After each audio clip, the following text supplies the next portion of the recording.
And Reuben heard it, and he delivered him out of their hands, and said, Let us not kill him.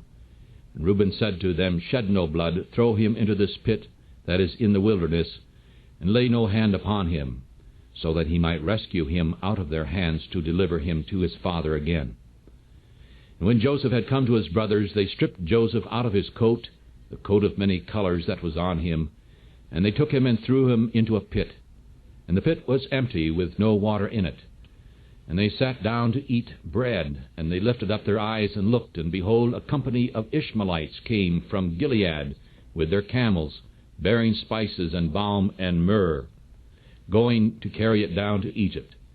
And Judah said to his brothers, What profit is it if we should kill our brother and hide his blood? Come, let us sell him to the Ishmaelites, and let not our hand be upon him, for he is our brother and our flesh. And his brothers listened. Then these passed by the Midianites, who were merchantmen, and they drew and lifted up Joseph out of the pit. And they sold Joseph to the Ishmaelites for 20 pieces of silver, and they brought Joseph into Egypt. And Reuben returned to the pit, and behold, Joseph was not in the pit, and he tore his clothes. And he returned to his brothers, and said, The child no longer is, and I, where shall I go? And they took Joseph's coat, and killed a kid of the goats, and dipped the coat in the blood. And they sent the coat of many colors, and they brought it to their father. And they said, We have found this. Do you know whether it is your son's coat or not? And he knew it, and said, It is my son's coat. An evil beast has eaten him. Joseph is without doubt torn in pieces. And Jacob tore his clothes, and put sackcloth upon his loins, and mourned for his son many days. And all his sons and all his daughters rose up to comfort him. But he refused to be comforted. And he said, For I will go down into the grave to my son mourning. And so his father wept for him. And the Midianites sold him into Egypt unto Potiphar, an officer of Pharaoh's, and captain of the guard. Genesis chapter 38. And at that time Judah went down from his brothers, and turned into a certain Adullamite, whose name was Hira. And Judah saw there a daughter of a certain Canaanite, whose name was Shua. And he took her, and went in to her, and she conceived, and bore a son, and he called his name And she conceived again, and bore a son, and she called his name Onan. And she yet conceived, and bore a son, and she called his name Shelah. And she was at Shezib when she bore him. And Judah took a wife for his firstborn, whose name was Tamar. And Judah's firstborn, was wicked in the sight of the Lord, and the Lord killed him. And Judah said to Onan, Go in unto your brother's wife, and marry her, and raise up seed to your brother. And Onan knew that the seed would not be his. And it came to pass, when he went into his brother's wife, that he spilled on the ground, lest he should give seed to his brother. And the thing which he did was evil in the eyes of the Lord, and therefore he killed him also.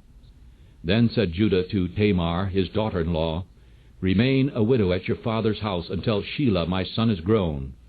For he said, Lest perhaps he die also, as his brothers did. And Tamar went and lived in her father's house.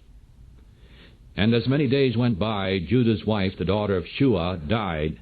And Judah was comforted, and went up to his sheep shearer to Timnath, he and his friend Hira, the Adullamite. And it was told to Tamar, saying, Behold, your father-in-law goes up to Timnath to shear his sheep. And she put off her widow's clothes, and covered herself with a veil, and wrapped herself.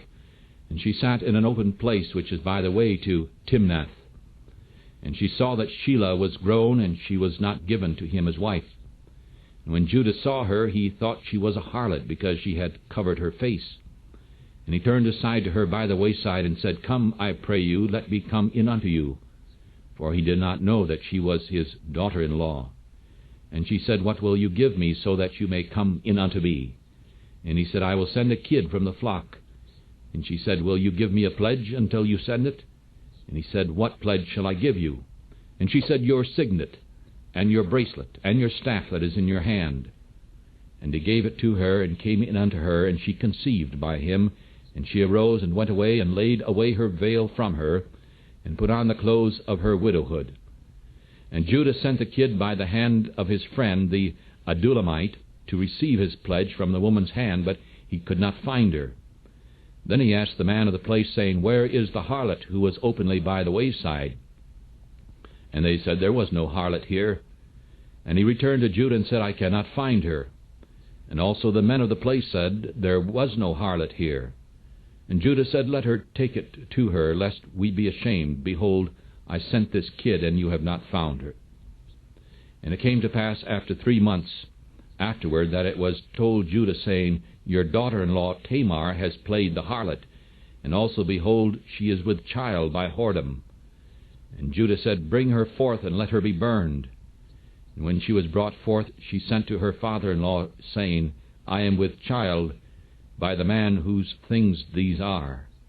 And she said, I pray you, observe whose things are these, the signet, and bracelets, and staff. And Judah acknowledged them, and said, She has been more righteous than I have, because I did not give Shelah my son to her. And he never knew her again. And in the time of her travail, behold, twins were in her womb. And when she travailed, it came to pass that one put out his hand, and the midwife took and bound upon his hand a scarlet thread, saying, This came out first. And as he drew back his hand, it came to pass that, behold, his brother came out. And she said, How have you torn a break for yourself? Therefore his name was called Pharez. And afterward his brother came out, who had the scarlet thread upon his hand, and his name was called Zara.